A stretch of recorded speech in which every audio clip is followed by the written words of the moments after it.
کے ایسے بہتے ہوئے دریا موجود ہے. واپس سے کہیے سبحان اللہ, اور پیار سے کہیے سبحان اللہ. مناظرہ جھنگ جن اہل علم کی نظر سے وہ کتاب گزری ہے, یقیناً علم سے محبت کرنے والے حضرات اپنے دل میں شوق رکھتے ہیں کہ اللہ جل مجدہ الکریم نے ایسی دلائل کے ساتھ گرفت کی طاقت کس مرد مجاہد کو عطا کی ہے. الحمدللہ ہمیں فخر ہے کہ مناظرہ جنگ میں وہ شخص جو رسول پاک علیہ السلام پہ زبان درازی کیا کرتا تھا اور اہل سنت و جماعت کو حرف تنقید کا نشانہ بنایا کرتا تھا, قدرت نے اس مرد مجاہد سے نبی پاک علیہ السلام آپ کے دین کی وفاداری و پاسداری کا کام لیا. وہ علم و فضل کے بادشاہ ہمارے سامنے تشریف فرما ہے. بڑے بڑے اہل علم ان کی بارگاہ میں بیٹھ کے آج وہ شیخ الحدیث ہیں, آج وہ استاد العلماء ہیں. قدرت نے ان کی زبان میں اور ان کی نگاہ میں جو تاثیر رکھی ہے ابھی آپ سنیں گے, انشاءاللہ قلوب و ذہان روشن ہوں گے. آپ کا انداز ایسا نہیں ہے کہ کان پہ ہاتھ رکھ کے سر لگائیں گے اور یہ ہوگا وہ ہوگا, قدر نہیں. آپ حدیث اس طرح پڑھیں گے جس طرح حافظ قرآن پاک کی تلاوت کرتا ہے.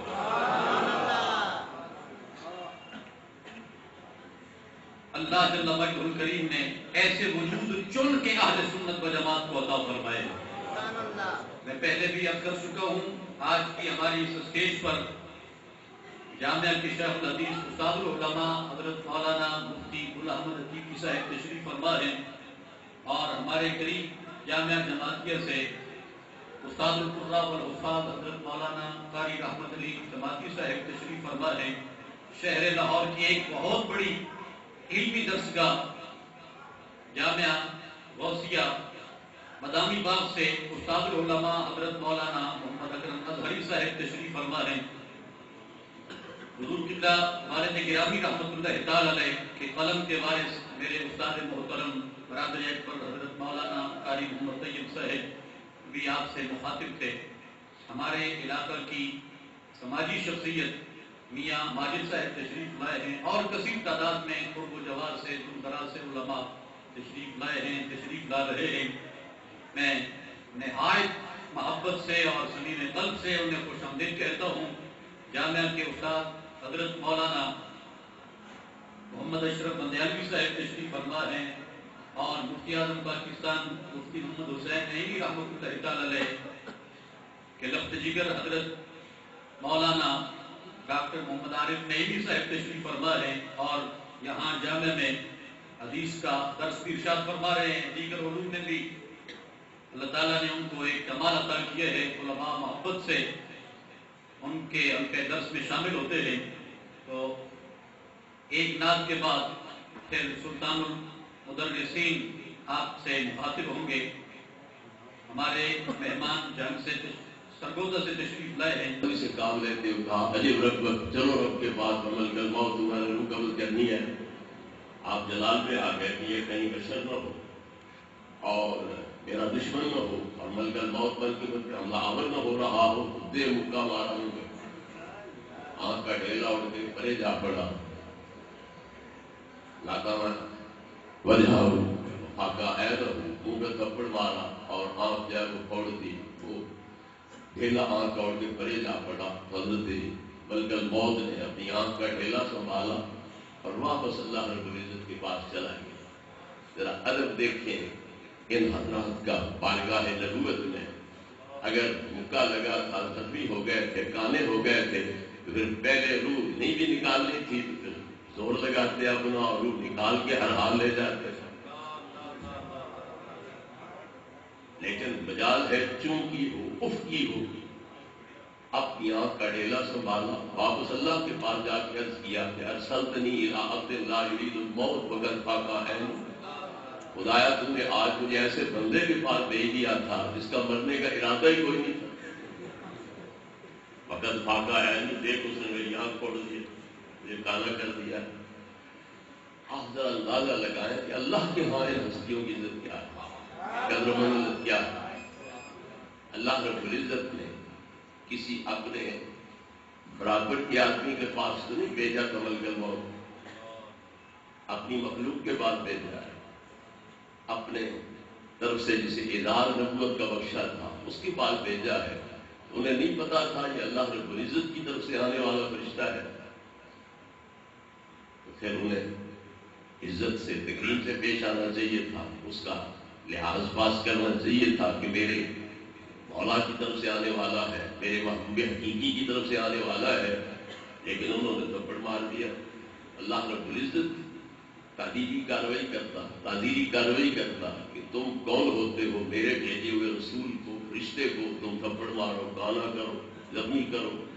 اللہ نبوت ختم کر دیتا کہ اور تعلیمی کارروائی کرتا۔ یقین جانو اللہ نے گلا ہی نہیں دیا، پوچھا ہی نہیں کہ موسیٰ نوبت یہاں تک پہنچی کیوں، اس نے کیا گستاخی کی تھی، کیا بےادبی کی تھی، کیوں نوبت یہاں تک پہنچی ہے، پوچھا تک ہی نہیں کہ کہیں میرے پیغمبر کے ذہن پر بوجھ نہ آئے کہ مجھ سے جواب طلبی ہو رہی ہے۔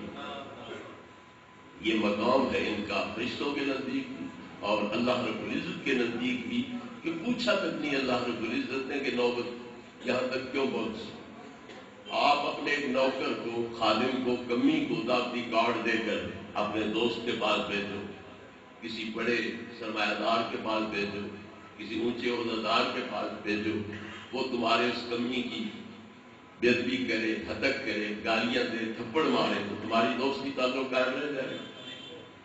تم اتنے لجپال ہو کہ جسے تم بھیجو اس کی بےزتی تمہاری بےزتی، اس کی عزت تمہاری عزت۔ اللہ لجپال کوئی نہیں، اللہ نے بھیجا ہے جا ملک الموت۔ اللہ لجپال کوئی نہیں، اس نے کیوں نہیں اپنے بھیجے ہوئے اس فرشتے کی عزت کا تحفظ کیا، اور اس کو جو تکلیف پہنچی ہے اس کا بدلہ کیوں نہیں لیا اللہ رب العزت؟ اس میں لجپالی کوئی نہیں۔ ہم لجپال ہیں، وہ لجپال نہیں ہے۔ تو ہم پر یہ بات واضح کی جا رہی ہے کہ اللہ رب العزت کی ہاں ان ہستیوں کا مرتبہ کیا ہے، مقام کیا ہے۔ اللہ رب العزت نے فرمایا تیرا گھاٹا میں پورا کر دیتا ہوں، اور تجھے کیا چاہیے؟ تیرا جو نقصان ہوا ہے، آنکھ نکلی ہے، آنکھ پھوٹی ہے، وہ میں ٹھیک کر دیتا ہوں، اور تجھے کیا چاہیے؟ جلالی پیغمبر تھا، جوش پہ آ گیا، چلو چھوڑو، دفع کرو اس بات کو، تیری آنکھ میں ٹھیک کرتا ہوں۔ فرض اللہ علیہ عینہ، اللہ نے آنکھ ٹھیک کر دی، اور اب جا، میرا سلام بھی پہنچا، اپنا سلام بھی پیش کر، پوچھ حضرت پروگرام کیا،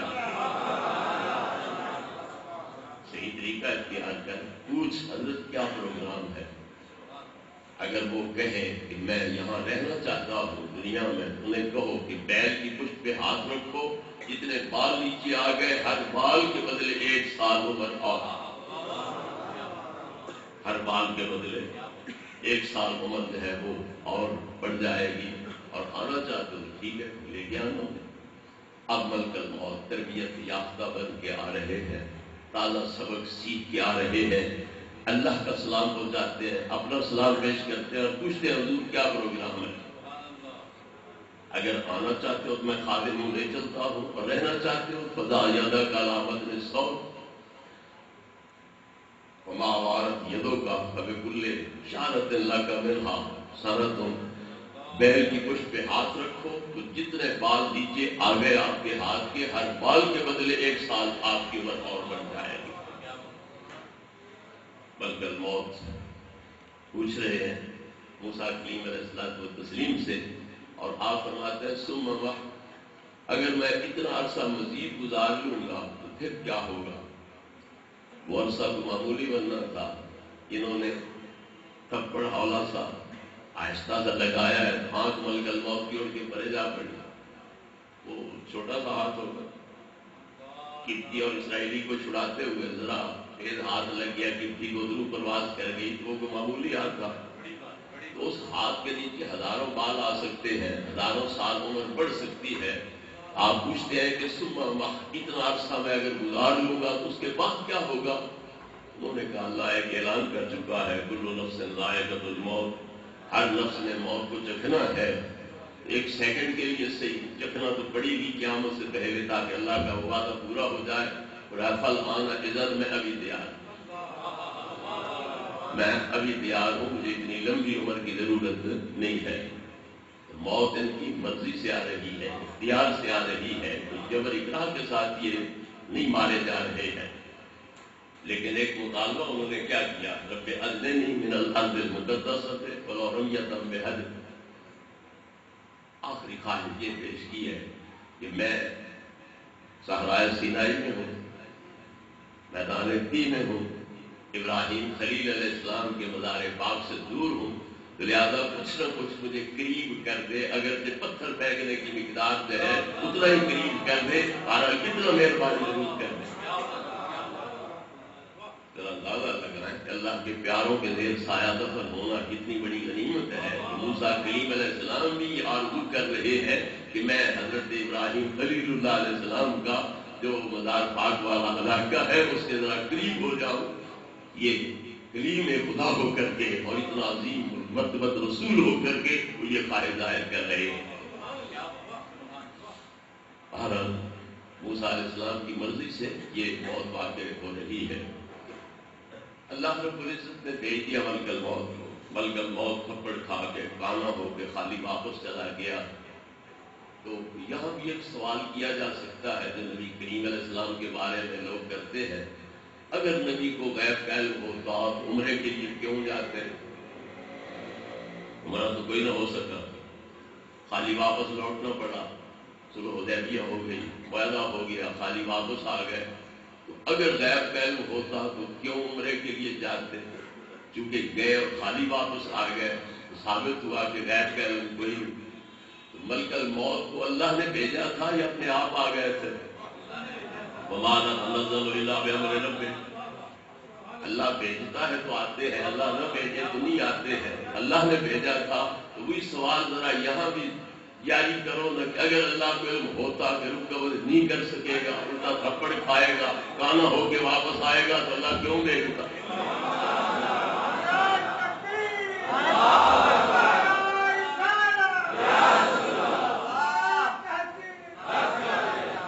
اگر کہو نہیں کہ اللہ کو علم تھا پر حکمت تھی بھیجنے میں، تو خدا کے بندے بے شک اللہ کے کاموں میں حکمت ہے، تو کیا نبی پاک کے کام حکمت سے خالی ہوتے؟ یعلمہم الکتاب والحکمہ، اللہ نے ان کو حکمت کا استاد بنا کے بھیجا ہے، اور عرب کے اجڑوں جاہلوں کو اور اکھڑوں کو اور پتھر دلوں کو آپ نے اپنی طبیعت کے ذریعے مہذب دنیا کا مقتدار پیشوا بنا دیا۔ اتنا حکیمانہ انداز سے ان کی تربیت فرمائی ہے کہ وہ مہذب دنیا کے امام بن گئے اور مقتدا پیشوا بن گئے۔ تو نبی پاک کے کاموں میں حکمت کوئی نہیں۔ اگر آپ تشریف نہ لے جاتے، معاہدہ نہ ہوتا تو اگلے سال بھی عمرہ نہ ہو سکتا۔ 10 سال کے لیے کافر معاہدے میں جکڑے گئے، مکہ کے علاوہ آس پاس کے جو کافرانہ علاقے تھے وہ فتح ہو گئے، خیبر وغیرہ، پھر مکے والے تنہا رہ گئے، وہ عہد توڑ بیٹھے، پھر مکہ بھی فتح ہو گیا۔ تو اس میں بھی حکمتیں تھیں جن کے تحت اللہ تبارک و تعالیٰ نے محبوب پاک کو روکا نہیں ہے، ورنہ اللہ رب العزت کو ویسے اتنا پیار ہے کہ جبریل امین آ کے آیتیں پڑھتے ہیں، آپ ساتھ پڑھنے لگ جاتے ہیں، تو جبریل چونکہ یاد کر کے آئے ہوتے ہیں وہ تیز تیز پڑھتے ہیں، آپ کو زبان تیز چلانا پڑتی ہے، اللہ رب العزت کو یہ زبان تیز چلانے کی تکلیف بھی گوارا نہیں ہوئی۔ اور کیا فرمایا، لا تحرک بہ لسانک لتعجل بہ، محبوب جلدی آیتیں یاد کرنے کے لیے زبان کو تیز چلانے کی ضرورت نہیں ہے، جبریل پڑھ لے، تم سنتے رہو چپ کر کے، اس کے بعد آپ کے سینے میں دل میں نقش کرنا ان کا یہ بھی میرے ذمہ آ گیا، قرأت تجوید اصولوں کے مطابق تمہاری زبان پر جاری کرنا بھی میرے ذمہ آ گیا، ثم ان علینا بیانا، اور ان کے اسرار و رموز سمجھانا تمہیں یہ بھی میرے ذمہ آ گیا۔ تو 2-3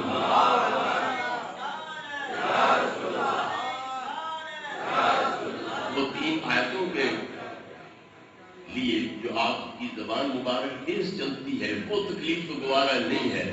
یہ 350 میل جاتے ہوئے 350 میل آتے ہوئے اونٹوں پہ سفر کرتے ہوئے یہ تکلیف اللہ نے کیوں گوارا کر؟ کیوں نے کہہ دیا محبورہ نہیں ہو سکے گا لہٰذا نہ جاؤ، پروگرام ملتوی کر دو، یہ کیوں نہیں فرمایا؟ محبوب کریم علیہ السلام کو تسلیم کی اللہ رب العزت کے حکم کے تحت، اور اللہ رسول کے درمیان یہ اسرار ہے، رموز ہے، عامی لوگ جو ہیں ان سے بے خبر ہوتے ہیں، تو یہ عجیب تعدلی ہے اور زیادتی ہے کہ اپنی حیثیت کا پتہ نہیں کہ نقل کہاں دے رہا، تیری حیثیت کیا ہے اور تو نقل کہاں دے رہا ہے۔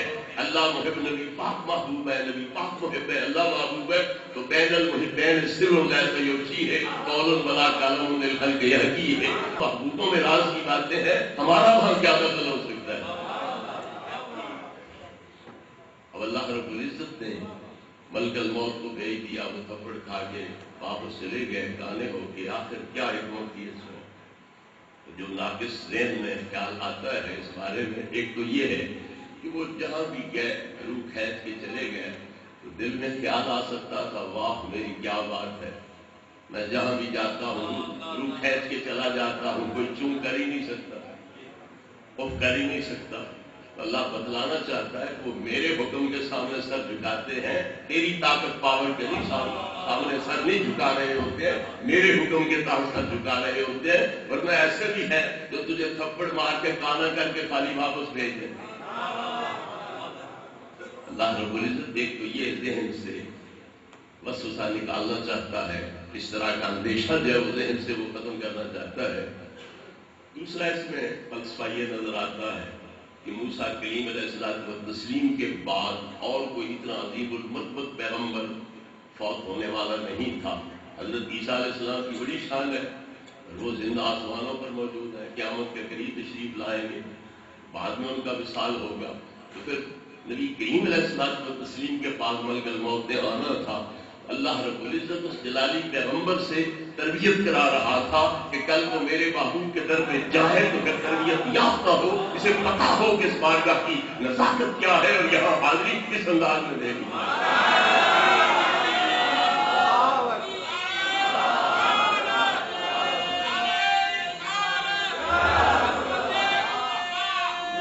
حدیث پاک میں آتا ہے کہ ملک الموت سرکار کے دروازے پر سوالیوں کی طرح آ کے کھڑے ہو گئے، حریم امداد میں قدم نہیں رکھا، جبریل اندر حاضر ہوتے ہیں، نبی کریم علیہ الصلوۃ والتسلیم کو عرض کرتے ہیں حضور ملک الموت دروازے پہ حاضر ہے، اجازت ہو تو اندر آ جائے۔ اللہ اجازت ہے اندر آ جائے۔ اب ملک الموت اللہ کا سلام پہنچاتے ہیں، اپنا سلام پیش کرتے ہیں، پوچھتے ہیں حضور کیا پروگرام ہے، آنا چاہتے ہو میں خادم لے چلتا ہوں، رہنا چاہتے ہو تو ٹکے رہو۔ آپ نے بولا تم نے اس طرح ڈھیل دی کہ نہیں، کبھی مہلت کبھی دی نہیں، اب کیسے بول رہا ہے؟ آج کے حضور لوگوں کے پاس جاتے ہیں اپنی مرضی مسلط کرنے، آپ کے پاس حاضر ہوئے ہیں آپ کی مرضی معلوم کرنے، جو مزاج یار میں آئے گا عمل اسی کے مطابق کیا جائے گا۔ اب نبی کریم علیہ السلام حضرت جبریل کی طرف دیکھتے ہیں، تو میرا وزیر بھی ہے مشیر بھی ہے، تو مجھے مشورہ دے۔ نبی کریم علیہ الصلوۃ والتسلیم فرماتے ہیں کہ میرے 4 وزیر ہیں، 2 آسمانوں میں حضرت جبریل اور حضرت میکائیل، اور 2 زمین کے اندر حضرت ابوبکر صدیق اور حضرت عمر فاروق رضی اللہ عنہ۔ میرے 4 وزیر ہیں، تو جس کی حکومت آسمانوں پر نہیں ہے اس کے وزیر آسمانوں میں کیسے؟ اگر نبی کریم علیہ السلام کی حکومت آسمانوں پر نہیں ہے تو آپ کے وزیر وہاں کیسے؟ آپ کی حکومت افغانستان میں نہیں تو کوئی وزیر آپ کا ہے وہاں، ایران میں آپ کی حکومت نہیں تو کوئی وزیر تمہارا ہے وہاں، سعودی عرب میں کوئی وزیر ہے تمہارا، یا عراق میں اور اسلامی ممالک کہیں ہیں؟ تو نبی کریم علیہ السلام جب فرما رہے ہیں کہ میرے 4 وزیر ہیں، 2 آسمانوں میں اور 2 زمین میں، تو گویا نبی کریم علیہ السلام آپ مانتے ہیں، آپ کا عقیدہ اپنے بارے میں یہ ہے کہ میں بادشاہ ہوں زمینوں کا بھی اور آسمانوں کا بھی۔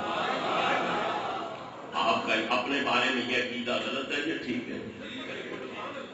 جب آپ کا اپنے بارے میں عقیدہ ٹھیک ہے پھر ہمارا یہ عقیدہ بھی ٹھیک ہے یا غلط ہے؟ ہم نبی پاک کے مطابق عقیدہ رکھ رہے ہیں، اس لیے پھر ہمارا عقیدہ بھی ٹھیک ہے۔ نعرہ تکبیر، نعرہ رسالت، مسلک کے حق اہل سنت و جماعت۔ تو محبوب پاک صاحب اللہ صلی اللہ علیہ وسلم یہ سمجھتے ہیں مجھے اللہ رب العزت نے زمین و آسمان و سب کی بادشاہی عطا کر دی ہے، بلکہ دنیا اور آخرت کی بھی آپ کو بادشاہی عطا کر دی گئی ہے۔ جنت میں جو بھی جائے گا وہ نبی پاک لے جائیں گے تو جائے گا. انبیاء بھی آپ کے محتاج ہوں گے, امتیں ساری بھی آپ کی محتاج ہوں گی. نبی کریم علیہ الصلوۃ والتسلیم کو 3 دعاؤں کا حق دیا گیا. اس کریم رحیم نبی نے 2 دعائیں یہاں مانگی, لیکن عجب کرم ہے کہ نہ اپنی ذات کے لیے کوئی دعا مانگی ہے, نہ اپنی اولاد کے لیے کوئی مانگی ہے. دونوں استعمال کی ہے تو امت کے لیے استعمال کی ہے. اللہم اغفر لامتی, اللہم اغفر لامتی, اے اللہ میری امت کے کبیرے گناہ معاف فرما, اے اللہ میری امت کے صغیرے گناہ معاف فرما. 2 دعائیں یہاں استعمال کر لی. اور تیسری کے بارے میں فرماتے ہیں اخرت الثالثۃ لیوم یرغب الی الخلق کلهم حتی ابراہیم. تیسری دعا میں نے اس دن کے لیے بچا رکھی ہے جبکہ اللہ کی ساری مخلوق میرے در پہ سوالی بن کے آئے گی, سارے نبی سوالی بن کے آئیں گے, حتیٰ کہ نبیوں کے سردار حضرت ابراہیم خلیل اللہ بھی سوالی بن کے آئیں گے. کچھ لوگ کہہ گئے نبی کو اپنے انجام کی خبر نہیں ہے. کچھ لوگ یہاں تک کہ زیادتی کر گئے کہ نبی کو اپنے انجام کی خبر نہیں. تو میں کہتا ہوں جس نبی کو نبی ہو کر اپنے انجام کی خبر کوئی نہیں, ان کی اتباع کر کے تم کون سی کامیابی حاصل کرنا چاہتے ہیں؟ چھوڑو نبی پاک کے کلمے کو, عیسائی بنو, یہودی بنو. عیسیٰ علیہ السلام بچپن میں ہی کہہ رہے ہیں والسلام علیہ یوم ولدت یوم اموت یوم ابعث حیا. تو عیسائی بن جاؤ, محمدی بننے کی کیا گنجائش ہے؟ بہرحال اس مناسبت سے عرض کروں کہ صرف یہ نہیں کہ نبی کریم علیہ السلام کو پتہ ہے اپنے انجام کا, آپ کو یہ بھی پتہ ہے کہ نہ کوئی ماں اپنے بیٹیوں کو پوچھے گی, نہ کوئی باپ اپنے بیٹوں کو پوچھے گا, نہ کوئی استاد اپنے شاگردوں کو پوچھے گا, نہ کوئی پیر اپنے مریدوں کو پوچھے گا, نہ کوئی نبی اپنی امت کو پوچھے گا. سب کا انتظام کرنا ہے تو میں محمد رسول اللہ.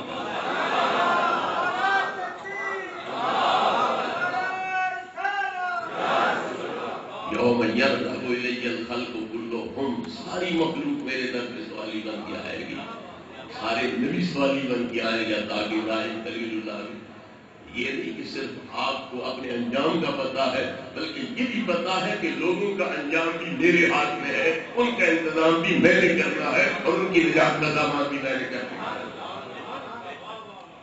تو اس دن کی بادشاہی اور حکومت بھی آپ کی ہوگی.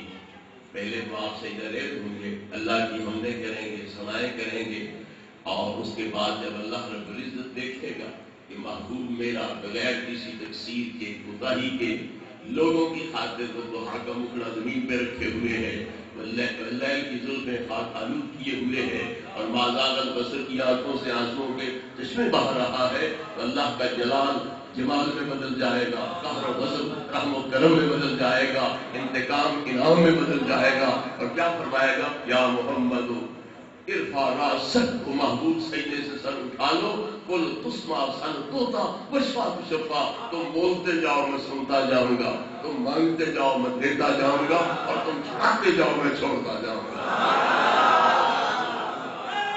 پھر آپ کو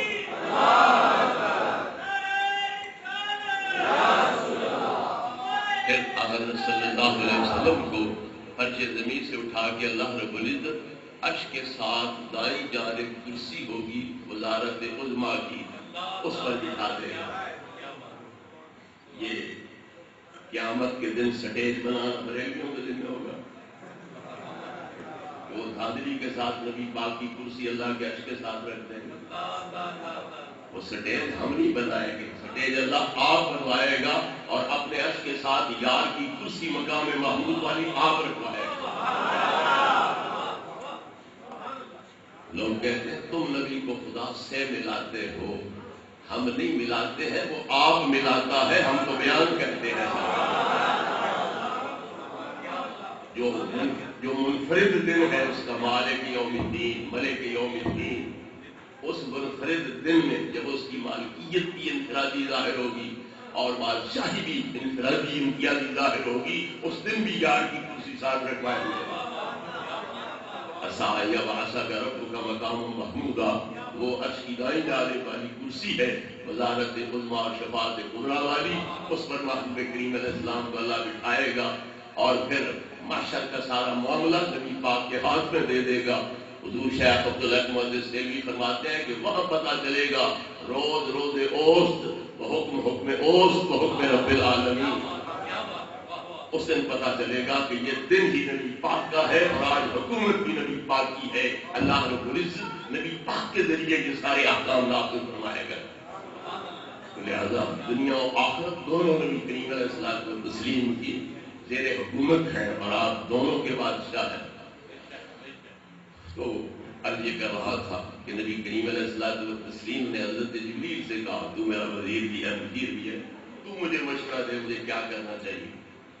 قیامت تک امت کے اندر رہوں, تو میری زیارت کا شرف حاصل کریں, صحبت کا شرف حاصل کریں, مجھ سے براہ راست تلاوتیں سنیں, تعلیمات حاصل کریں, یا میں رب تعالیٰ کے پاس چلوں. تیری صلاح کیا ہے, تیرا مشورہ کیا ہے؟ تو جبریل امین کیا کہتے ہیں, ان اللہ قد اشتاق الی لقائک, محبوب اللہ مجبور تو آپ کو نہیں کرتا پر شوق اسے بڑا ہے کہ یار میرا میرے پاس ہے. علماء کرام اور اساتذہ کرام تشریف فرما رہے سے پوچھو اشتیاق کے 6 لفظ ہیں اور قاعدہ کیا ہے, زیادتی مبانی کی زیادتی معنی پر دلالت کرتی ہے. جتنے لفظ پڑھتے جائیں گے اتنی معنی کے اندر قوت پیدا ہوتی جائے گی. تو شوق اور اشتیاق میں فرق کتنا ہے؟ یہ 3 حرف ہے, وہ 6 حرف ہے. وہ ترجمہ کیا کیا جائے گا؟ اللہ کو بڑا ہی شوق ہے تمہاری ملاقات, اللہ کو بڑا ہی شوق ہے تمہاری ملاقات کا. نبی پاک کیا کہتے, تجھے شوق ہے پر مجھے تو کوئی نہیں. نبی پاک کیا کہتے, یحبہم ویحبونہ, اللہ محب آپ کا ہے, آپ محبوب ہیں اللہ کے, تو آپ بھی محب اللہ کے ہیں, اللہ محبوب آپ کا ہے. اگر اس سے نبی پاک کی ملاقات کی شوق ہے تو نبی پاک کو اللہ رب العزت کی ملاقات کی شوق ہے. اس لیے آپ یہ کیوں کہتے ہیں کہ مجھے تو شوق نہیں ہے؟ بہرحال ذرا اندازہ کیجئے کہ کس پیار کے ساتھ دعوت دی جا رہی ہے. محبوب پاک صلی اللہ علیہ وسلم کو کس پیار کے ساتھ, اس طرح ناز پیاری کے ساتھ بلایا جا رہا ہے. ان اللہ قد اشتاق الی لقائک, اللہ کو بڑا ہی شوق ہے تمہاری ملاقات کا. ایک اور بات میں طالب علم کی حیثیت سے عرض کر رہا ہوں, میری سمجھ سے باہر ہے.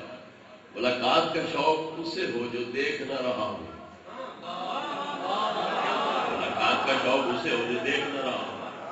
اللہ نبی پاک کو دیکھتا ہے کوئی؟ انکا بِأَعْیُنِ اللَّهِ, تم ہر وقت ہماری نظروں میں ہو, ہر وقت ہماری نظروں میں ہو. پھر جب اللہ دیکھ رہا ہے اور وَهُوَ مَعَكُمْ أَيْنَمَا كُنتُمْ, تم جہاں بھی ہو اللہ ساتھ ہے. تو نبی پاک کے ساتھ کوئی نہیں ہوتا تھا. کار میں حضرت صدیق رضی اللہ عنہ کرتے ہیں, عرض کرتے ہیں حضور کافر تو غار کے منہ پہ آ گئے, دعا کرو اللہ ان کو اندھا کر دے. تو نبی کریم علیہ السلام نے کیا فرمایا, مَا ظَنُّكَ بِاثْنَيْنِ اللَّهُ ثَالِثُهُمَا, جن 2 کے ساتھ تیسری اللہ کی ذات ہو ان کا پھر کیا بگاڑ سکتے ہیں. اِذْ يَقُولُ لِصَاحِبِهِ لَا تَحْزَنْ إِنَّ اللَّهَ مَعَنَا, قرآن بھی یہ گواہی دے رہا ہے کہ نبی کریم علیہ السلام اپنے صاحب ساتھی کو کہہ رہے تھے, یار غار کو, رفیق سفر کو کہہ رہے تھے, غم کھانے کی ضرورت نہیں, ان اللہ معنا, بے شک اللہ ہم دونوں کے ساتھ. حضرت گرامی, حضرت قبلہ مولانا محمد علی صاحب رحمۃ اللہ تعالی علیہ کے مشن کی مناسبت سے یہاں عرض کرتا چلوں. حضرت صدیق اکبر رضی اللہ تعالی عنہ اور حضور کی ذات 2 ہی ہیں, اور نبی پاک کیا فرما رہے ہیں, ان اللہ معنا, اللہ ہم دونوں کے ساتھ ہے. الگ الگ نہیں ذکر کیا کہ میرے ساتھ ہے اور تمہارے ساتھ ہے, 2 جملوں میں نہیں ذکر کیا, ایک ہی جملے میں اکٹھا ایک ہی ضمیر ذکر کی گئی ہے, معنا جمع متکلم کی. مطلب کیا ہوا, جس طرح مجھے میت حاصل ہے اس طرح تجھے ہے, اور جیسی مجھے میت حاصل ہے ویسی ہی تجھے میت حاصل ہے. حضرت صدیق اکبر رضی اللہ عنہ کا فنا پہ رسول اور بقا پہ رسول کے مقام پر فائل ہونا وہ یہاں سے واضح ہو جاتا ہے کہ جس طرح میرے ساتھ ہے اسی طرح تیرے ساتھ ہے, اور جو کیفیت میت کی میرے لیے ہے اس کی طرف سے وہی کیفیت تیرے لیے ہے. اور محبوب کریم علیہ الصلوۃ والتسلیم کے اس فرمان میں اور موسیٰ علیہ السلام کے فرمان میں علماء کرام نے موازنہ فرمایا ہے. آگے سمندر آ گیا, پیچھے سے فرعون لشکر لے کے پہنچ گیا, تو بنی اسرائیل نے کیا کہا؟ انا لمدرکون، موسیٰ ہمیں تو نے مروا دیا، اب نہ پیچھے جا سکتے ہیں، فرعون 16 لاکھ فوج لے کے آئے، نہ آگے جا سکتے ہیں، غرق ہو جائیں گے، انہیں تو مروا دیا۔ چلو وہاں بٹیاں تیار کرتے تھے، لیٹرینیں صاف کرتے تھے، گلیوں میں جھاڑو دیتے تھے، زندہ تو تھے، اب تو جان دی گئی۔ موسیٰ علیہ السلام نے کیا فرمایا؟ کلا ان معی ربی، اب نہیں مارے جا سکتے، کیوں؟ میرے ساتھ میرا رب ہے، میرے ساتھ میرا رب ہے۔ 6 لاکھ سے زیادہ بنی اسرائیل ہیں، مگر موسیٰ علیہ السلام کسی کو بھی اپنے ساتھ شامل نہیں کر رہے ہیں، اکیلی اپنی ذات جو ہے اس کے بارے میں کہہ رہے ہیں میرے ساتھ میرا رب ہے۔ مگر یہاں صرف صدیق کی ذات ہے، مگر نبی پاک ان کو بھی جدا نہیں کر رہے ہیں، اور کیا فرما رہے ہیں؟ ان اللہ معنا، اللہ ہم دونوں کے ساتھ ہے۔ اس سے اندازہ کرو کہ موسیٰ علیہ السلام کا بنی اسرائیل کے متعلق نظریہ کیا ہے، اور نبی پاک کا حضرت صدیق کے متعلق نظریہ کیا ہے۔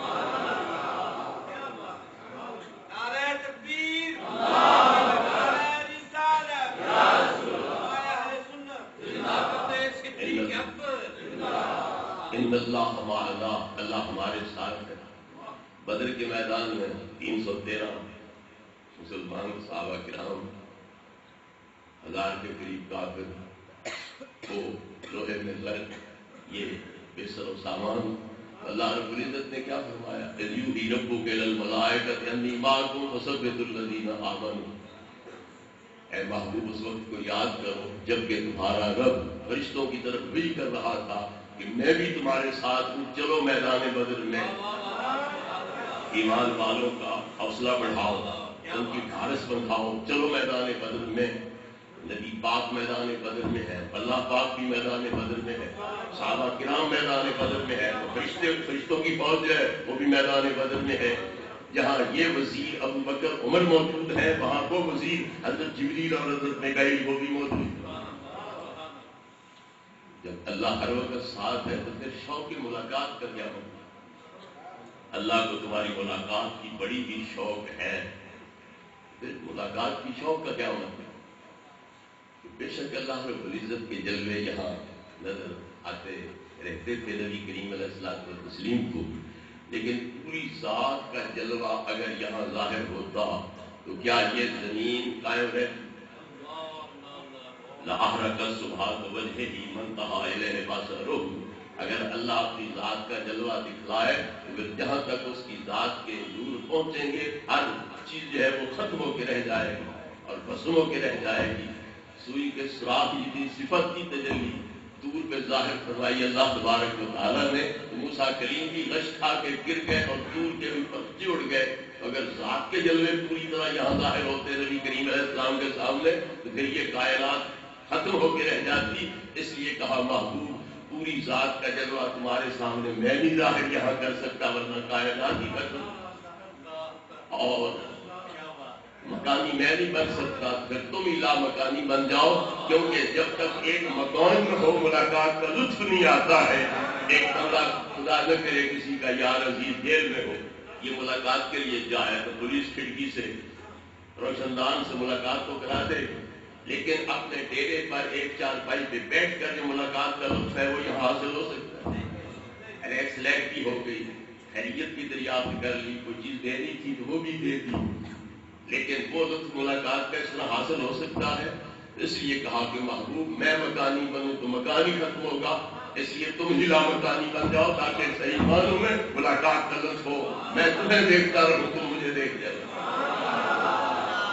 محبوب کریم علیہ الصلوۃ والتسلیم نے کیا فرمایا؟ اللہم رفیق الاعلیٰ، اے اللہ اگر تجھے میری ملاقات کا شوق ہے تو مجھے بھی تیری ملاقات کا شوق ہے۔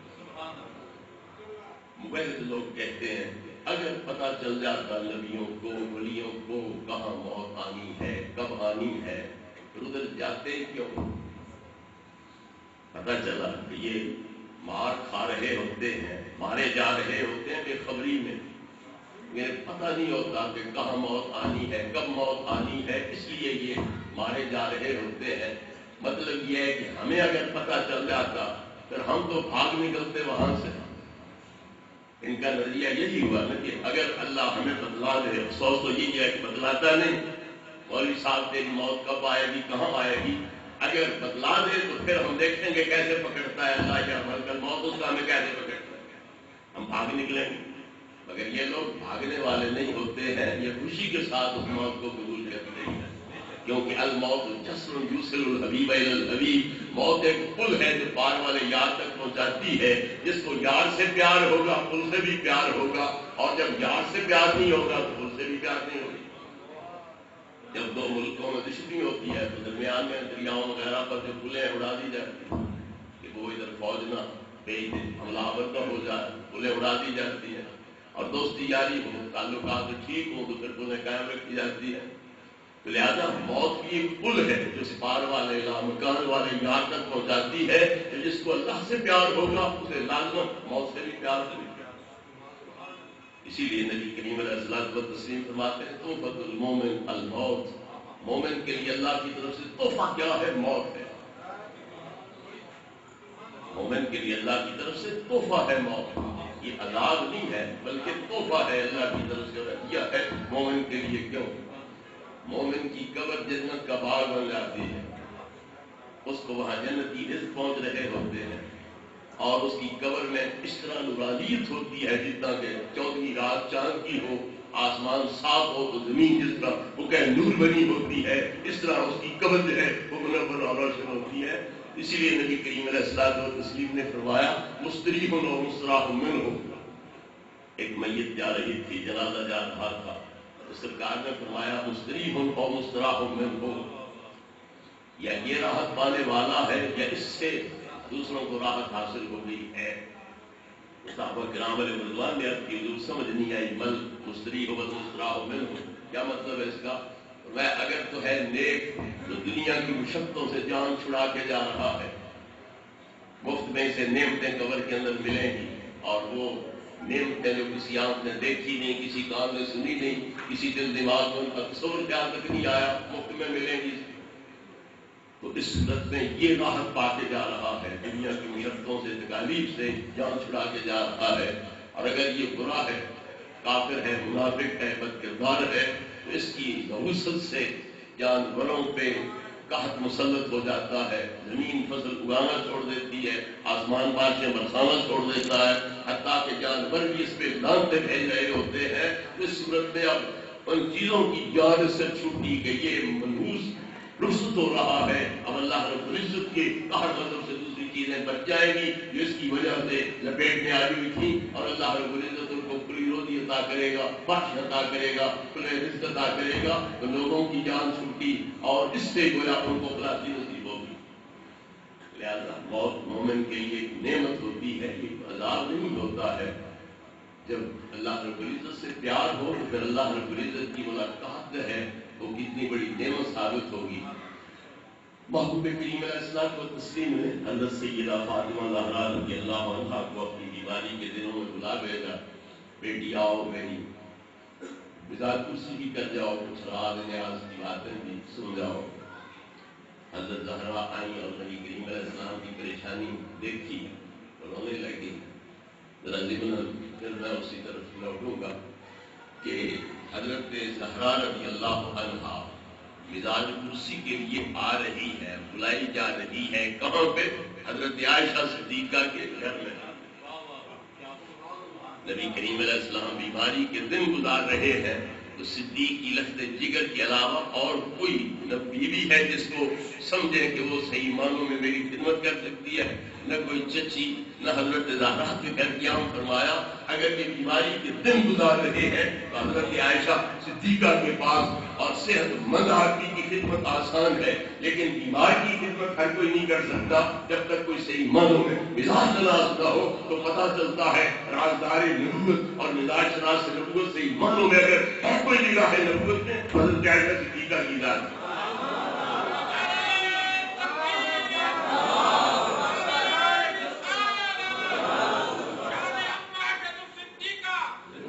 اس لیے نبی کریم علیہ الصلوۃ والتسلیم بیماری کے دن جان گزار رہے ہیں۔ حضرت زہرا مزاج کرسی کو آئے تو یہاں، باقی ازواج مطہرات آئے مزاج کرسی کو تو یہاں، مہاجرین آئے تو یہاں، انصار آئے تو یہاں، بنو ہاشم بنو عبد المطلب آئے تو یہاں، علی آئے تو یہاں، بلکہ رب کا جبریل آئے تو بھی اسی حجرہ پاک میں مزار کرسی کے لیے آئے۔ 3 دن جبریل امین علیہ السلام آتے رہے ہیں سرکار کی مزار کرسی کے لیے۔ کہہ بتا دے تو کہ یا رسول اللہ، اللہ سلام فرماتا ہے میرا بھی سلام قبول کرو۔ مزار شریف کیسے ہے؟ کہہ بتا دے تو کہ یا رسول اللہ، مزار شریف کیسے ہے؟ طبیعت کیسے ہے؟ نبی کریم علیہ الصلوۃ والتسلیم یہ نہیں فرماتے کہ بیماری دینے والا بھی وہ ہے اور تمیزات کرسی کرنے والا بھی وہ ہے۔ یہ عجیب تماشا ہے، اتنا پیار ہے اسے تو بیماری ٹھیک کر دے، اگر اتنا پیار ہے اسے تو بیماری ٹھیک کر دے، اور اگر بیمار رکھا ہوا ہے کہ پرواہی کی ہوئی ہے پھر مزاج کرسی کرنے کا کیا مطلب؟ لیکن آپ نے یہ نہیں گلا دیا کہ تو مزاج کرسی کے لیے آ گیا اس کی طرف سے، تو اس نے ٹھیک مجھے کیوں نہیں کر دیا، یا تو دم کیوں نہیں کر دیتا؟ جبریل دم کرتا تو کوئی نہ آپ ٹھیک ہوتے۔ نبی کریم علیہ السلام فرماتے ہیں کہ کسی بیمار کے پاس جاؤ یا جس کو موت طاری ہو رہی ہے اس کے پاس جاؤ تو پھر وہاں خیر کے کلمات زبان پہ لے آؤ، کوئی غلط لفظ زبان پہ مت لے آؤ۔ کیوں؟ فرشتے موجود ہوتے ہیں اور وہ تمہاری ان دعاؤں پر جو الفاظ تمہاری زبان سے نکلیں گے ان پر آمین کہتے ہیں، تو معصوموں کی آمین جب زبان سے نکلے گی تو پھر وہ تیرے کلام بن کے نکلے گی اور ان کی کنجی بن کے نکلے گی اور وہی صورت کے حال پیش آ جائے گی۔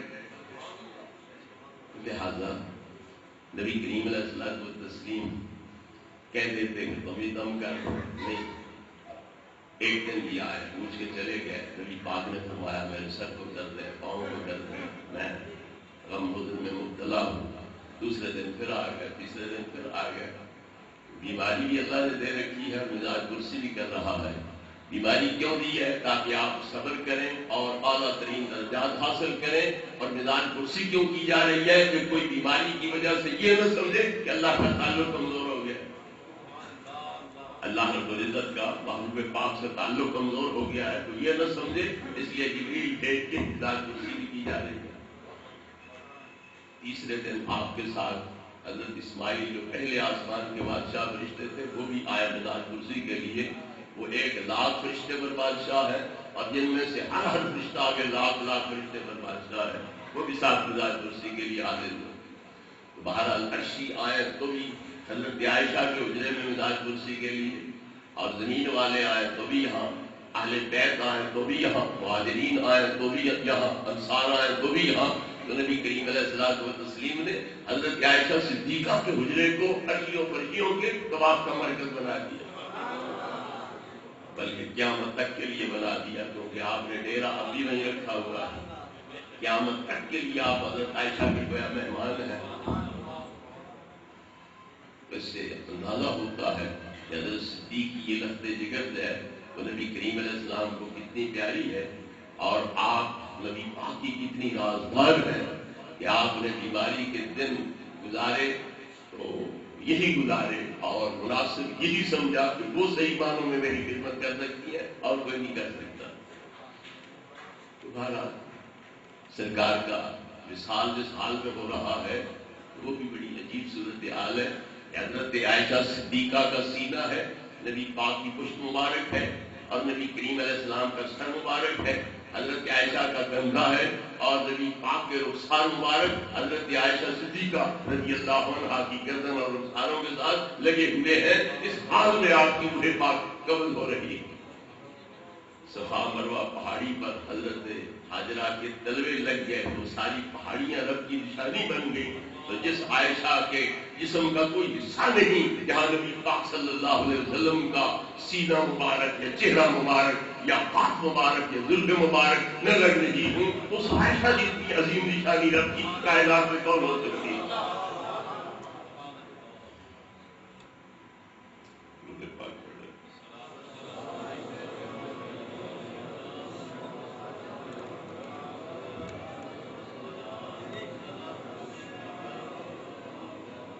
میں اس بات کو قبول کر پڑھتا ہوں کیا ہے۔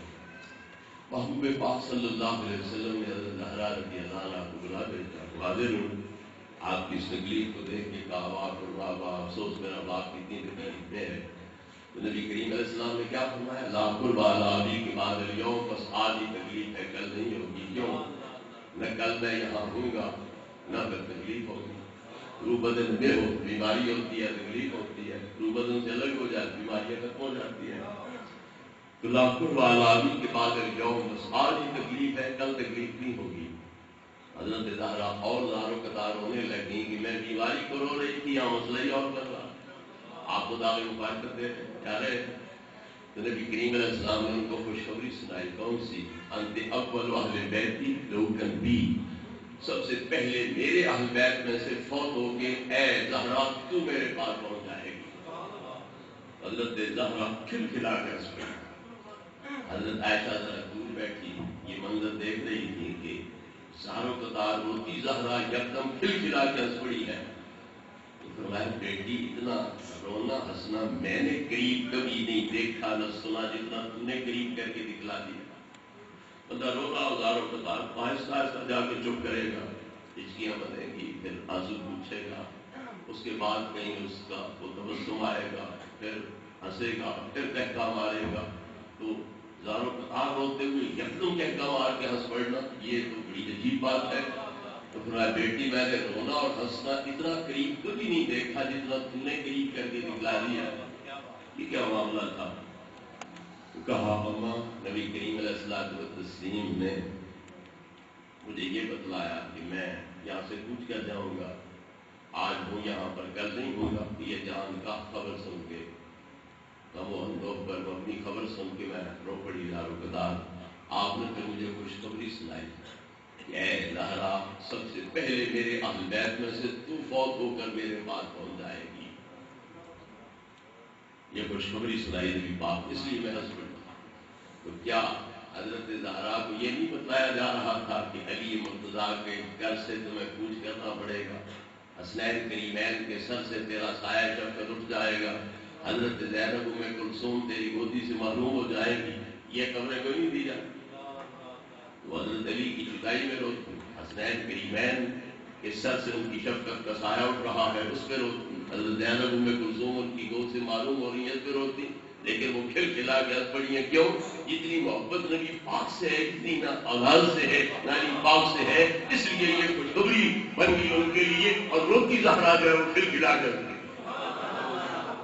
اگر نبی کریم علیہ الصلوۃ والتسلیم کی محبت کا تقاضا یہ ہے کہ روتی زہرا کھل کھلا کے ہنس پڑے، اللہ رب العزت کی محبت کا تقاضا پھر کیا ہوگا؟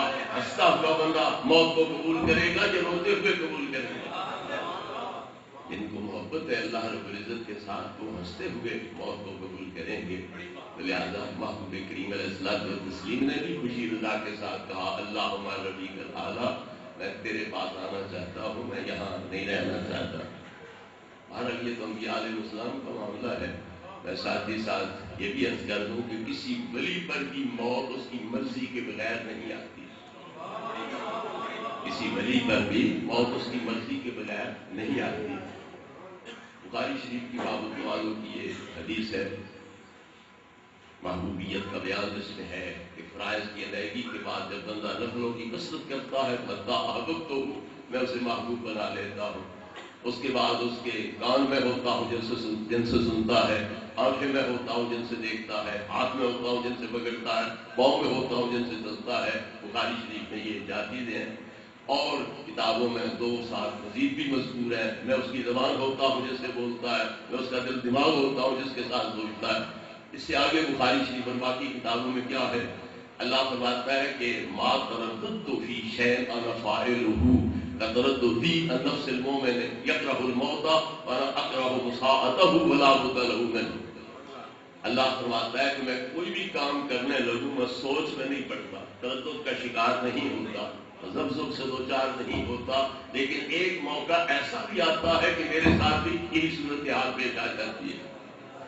وہ کون سا موقع ہے؟ جب بندہ محبوب کی اور ولی کی موت کا وقت ہوتا ہے، وہاں میرے ساتھ یہ معاملہ پیش آتا ہے. کیوں؟ اس دوست کو پوچھے بغیر موت وارد کر دوں، میری محبانہ شان کے خلاف ہے، اس کی محبوبانہ شان کے خلاف ہے. اور اس سے پوچھوں حضرت جی آنا چاہتے ہو؟ وہ کہے میں بیوی سے صلاح کر لوں، بچوں سے کر لوں، دوستوں سے کر لوں، مریدوں سے کر لوں، وہ لگا دے ہفتہ، اور موت میں 7 گھنٹے بھی باقی نہ ہو، 7 منٹ بھی باقی نہ ہو، تو موت کا وقت بھی نہیں ٹل سکتا، اور محبوب کی مرضی کے بغیر موت وارد کی جائے تو یہ بھی محبت کے تقاضے کے خلاف ہے۔ اور یہ دونوں باتیں اکٹھی ہوں کہ موت آئے بھی یار کی مرضی سے اور آئے بھی عین وقت پر، 1 سیکنڈ کی تقدیم تاخیر بھی نہ ہو، ان دونوں باتوں کا اکٹھا ہونا بڑا مشکل ہے، اس لیے فرمایا کہ مجھے بھی تردد والی صورت پیش ہو جاتی ہے۔ اگر اللہ حکیم ہے، بڑی تدبیریں اس کے پاس ہیں، اس لیے وہ اس حکمت سے کام لیتا ہے، بلکہ الموت سے پہلے اور فرشتے بھیج دیتا ہے۔ تم جاؤ، میرے بندے کی آنکھوں کے آگے سے حجاب ہٹا دو، پردے اٹھا دو، اسے جنت دکھلاؤ، سونے چاندی کی اینٹوں کے محل دکھلاؤ، کستوری کے فرش دکھلاؤ، اور یہ آرام کرسیاں دکھلاؤ، یہ تخت دکھلاؤ، یہ قالینیں دکھلاؤ، یہ تکیے دکھلاؤ، یہ باغ دکھلاؤ، یہ دودھ شہد کی بہتی نہریں دکھلاؤ، اور یہ نورانی بیویاں دکھلاؤ، نورانی خدام غلمان دکھلاؤ، تاکہ وہ آپ تیار ہو جائے اور یہ مسئلہ حل ہو جائے۔ ان الذین قالوا ربنا اللہ ثم استقاموا تتنزل علیہم الملائکہ الا تخافوا ولا تحزنوا وابشروا بالجنۃ التي کنتم توعدون۔ جو کہیں کہ رب ہمارا اللہ ہے اور اس پہ پکی ہو جائے تو ان پہ فرشتے نازل ہوتے ہیں جو انہیں بشارتیں دیتے ہیں کہ غم کھانے کی ضرورت نہیں، ڈرنے گھبرانے کی ضرورت نہیں، وہ جنت دیکھو، باغ دیکھو، کوٹھیاں دیکھو، اور نورانی بیویاں دیکھو، غلمان خدام دیکھو، اور دودھ اور شہد کی بہتی نہریں دیکھو، وہاں کا سکھ دیکھتا ہے، راحتیں دیکھتا ہے، اور یہاں کی تکلیفیں پریشانیاں دیکھتا ہے، تو بندہ محبوب چاہتا ہے کہ رہنے کی جگہ تو موت ہی پر کوئی لے جاتا تو بات بنتی۔ اللہ فرماتا ہے اب جا مل کر موت، مسئلہ حل ہو گیا، میرا بندہ تیار ہو گیا، لہذا کسی ولی پر نہیں۔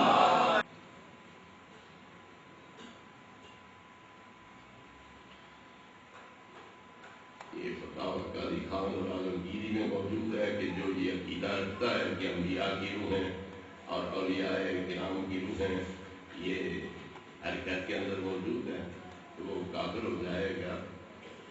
اس عبارت کے اعتبار سے انبیاء کرام اور اولیاء کرام کو حاضر ماننا یا نبی کریم علیہ السلام کو حاضر ماننا یہ عقیدہ رکھنے والا کافر ہے۔ اس کا جواب قرآن و حدیث کی روشنی میں دیں۔ پہلی چیز یہ ہوتی ہے کہ جو موضوع چل رہا ہو اس کے مناسب سوال کرنا چاہیے تاکہ موضوع بھی مل جائے اور وہ کوئی اشکال ہو وہ بھی دور ہو جائے۔ تو یہ کہیں سے اٹھا کے کہیں پھینک دینا یہ مناسب نہیں ہوتا ہے۔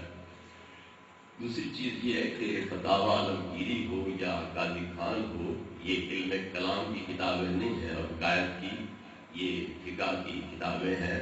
علم کلام کا معاملہ وہ دوسری جگہ سے پتہ چلے گا، اس لیے یہاں یہ فتوے جڑ دینا کلام کے معاملے میں، عقائد کے بارے میں یہ مناسب بات نہیں۔ پھر یہ بات فقہائے کرام نے ہی لکھی ہے کہ اگر آدمی گھر جاتا ہے اور گھر میں اگر کوئی دوسرا بندہ موجود ہے تو پھر تو السلام علیکم ان کو ملحوظ رکھ کے کہے، اور اگر کوئی دوسرا بندہ نہ ہو تو پھر کیا کہے؟ السلام علیکہ یا رسول اللہ۔ کیوں؟ لأن روح النبی صلی اللہ علیہ وسلم حاضرۃ فی بیوت اہل الاسلام، کیونکہ نبی کریم علیہ السلام کی روح پاک جو ہے وہ تمام اہل اسلام کے گھروں میں موجود ہوتی ہے۔ اسی طرح حاضر ناظر کا عقیدہ یہ قرآن پاک کی نص سے ثابت ہے۔ وَيَكُونَ الرَّسُولُ عَلَيْكُمْ شَهِيدًا، میرا رسول تمہاری صفائی کا گواہ ہوگا۔ اِنَّا أَرْسَلْنَاكَ شَاهِدًا وَمُبَشِّرًا وَنَذِيرًا، نبی کریم علیہ السلام کو شاہد فرمایا۔ اِنَّا أَرْسَلْنَا إِلَيْكُمْ رَسُولًا شَاهِدًا عَلَيْكُمْ كَمَا أَرْسَلْنَا إِلَىٰ فِرْعَوْنَ رَسُولًا، تو نبی کریم علیہ السلام شاہد ہے، اور شاہد اس بات کے ہیں امت کی صفائی کی آپ گواہ ہیں۔ قیامت کے دن اللہ تبارک و تعالیٰ انبیاء کو بھی بلائے گا اور امتیں جو ہے ان کو بھی بلائے گا اور پوچھے گا، پاس پوچھ کرے گا۔ انبیاء کو فرمائے گا میں نے تمہیں نبی رسول بنا کے بھیجا، کیا تم نے تبلیغ کی، احکام میرے پہنچائے؟ وہ کہیں گے ہاں ہم نے تیرے حکم کی تعمیل کرتے ہوئے لوگوں کو دعوت توحید بھی دی، دعوت رسالت بھی دی، مگر انہوں نے انکار کیا، نہیں مانا۔ اللہ ان کو سے پوچھے گا، اس طرح قرآن پاک میں ہے لَنَسْأَلَنَّ الَّذِينَ أُرْسِلَ إِلَيْهِمْ وَلَنَسْأَلَنَّ الْمُرْسَلِينَ، ہم رسولوں سے بھی پوچھیں گے، خودوں سے بھی پوچھیں گے۔ اللہ ان کو سے پوچھے گا کہ یہ لوگ تمہارے پاس آئے تھے؟ وہ کہیں گے مَا أَتَانَا مِن نَذِيرٍ، ہمارے پاس تو کوئی نہیں آیا تیرا ڈر سنانے والا۔ اللہ فرمائے گا پیغمبروں تم ہو مدعی، یہ ہے مدعا، تم گواہ پیش کرو، نہیں پھر ان کی قسم لے کے ان کے حق میں فیصلہ کرتا ہوں۔ پیغمبران کرام علیہ السلام عرض کریں گے خدایا ہم گواہ پیش کرتے ہیں۔ کون؟ امت مصطفیٰ کریم علیہ السلام کو ہم گواہ کے طور پر پیش کرتے ہیں۔ نبی کریم علیہ السلام کی امت کو بلا لیا جائے گا، محمدیوں یہ پیغمبروں کا دعویٰ ہے، ہم گئے دعوت توحید رسالت دی، ان لوگوں نے نہیں مانا، یہ ان کا دعویٰ ہے اور تمہیں گواہ چنا گیا ہے، تم اس بارے میں کیا بیان دینا چاہتے ہو؟ تو نبی پاک کے غلام سارے انشاءاللہ ہم سارے بھی ساتھ ہوں گے، تو کیا عرض کریں گے کہ یہ پیغمبر سچے ہیں اور وہ کافر جھوٹ بول رہے ہیں، تیرا عذاب دیکھ کے، قہر دیکھ کے، دوزخ دیکھ کے، جلال دیکھ کے وہ جھوٹ بول رہے ہیں، وہ کر رہے ہیں، پیغمبر سچے ہیں اور وہ کافر جھوٹے ہیں۔ واقعی یہ گئے دعوت توحید رسالت دی اور انہوں نے نہیں مانا، تو کافر ہم پہ جرا کریں گے، اللہ سے اجازت لے کر جرا کریں گے، اجازت ہے خدایا ان گواہوں پر اعتراض کر سکتے ہیں؟ اللہ تو ٹھیک ہے، عدالتی کارروائی ہے، کر لو ذرا۔ وہ کہیں گے کہ یہ پیدا ہی ہزاروں سال بعد میں ہوئے ہیں، یہ موقع پر تھے ہی کوئی نہ، انہیں پتہ کیا کہ ہم کیا کرتے رہے، پیغمبر آئے ہمارے پاس کہ نہیں، ہم نے انکار کیا یا اقرار کیا، انہیں پتہ ہی کیا، لہذا ان کی گواہی کو رد کیا جائے کیونکہ یہ موقع پر موجود ہی نہیں تھے، انہیں کیا پتہ۔ اللہ فرمائے گا محمدی اور تمہاری گواہی پر جرا ہو گئی، اعتراض ہو گیا، کوئی جواب ہے اس کا؟ نبی پاک کے غلام عرض کریں گے، ہم بھی عرض کریں گے کہ خدایا جواب ہے، کیا ہم اصلی گواہ نہیں ہیں، اصلی گواہ تیرا محبوب ہے، ہم تو ان کی گواہی کو آگے نقل کر رہے ہیں، اصلی گواہ تیرے محبوب پاک صلی اللہ علیہ وسلم ہے، ان سے سن کے ہم ان کی گواہی پر ہم گواہ بن رہے ہیں اور نبی پاک سچے ہیں، ہم بھی سچے ہیں۔ اللہ تبارک و تعالیٰ نبی کریم علیہ الصلوۃ والتسلیم کو بلائے گا کہ اپنی امت کی صفائی بیان کرو، یہ رشوتیں لے کے جھوٹ بولنے والے تو نہیں، بے جا طرفداری کر کے غلط گواہیاں دینے والے تو نہیں، تم اپنی امت کی صفائی بیان کرو۔ نبی کریم علیہ الصلوۃ والتسلیم امت کی صفائی بیان کریں گے کہ یہ ٹھیک ہے، جھوٹ بولنے والے نہیں، رشوتیں لے کے غلط گواہی دینے والے نہیں ہیں، آپ صفائی بیان کریں گے۔ اب آپ ہی بتلاؤ مجھے کہ کیا صفائی کا گواہ جو ہے وہ اس بندے کو جس کی صفائی دے رہا ہے جانتا ہی نہ ہو، چہرے مورے کے لحاظ سے جانتا ہی نہ ہو، اس کے عمل کردار سے آگاہ ہی نہ ہو، صفائی دے سکتا؟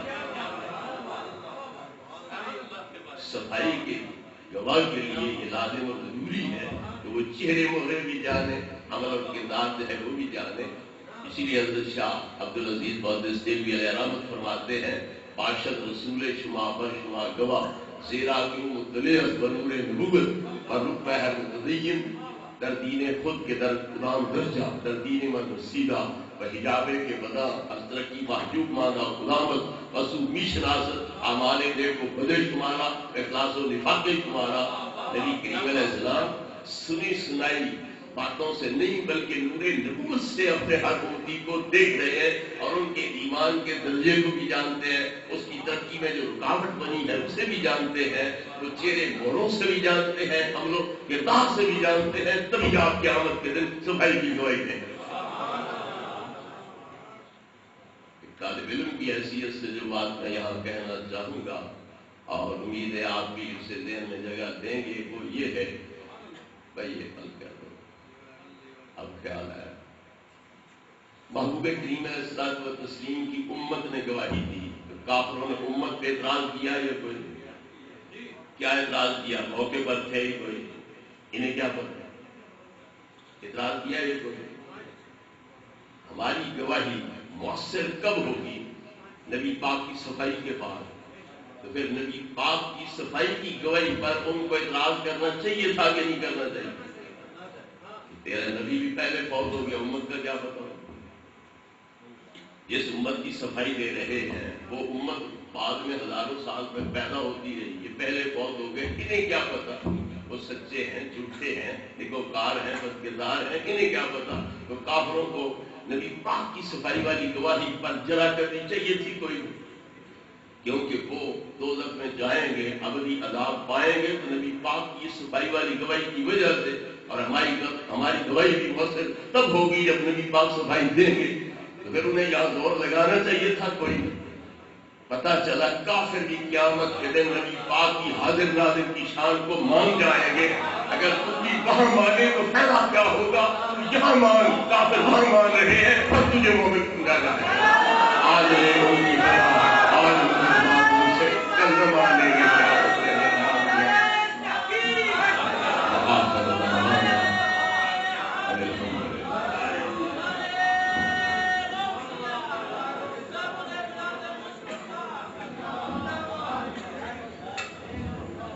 تشریف رکھیں سارے، بیٹھیں سارے۔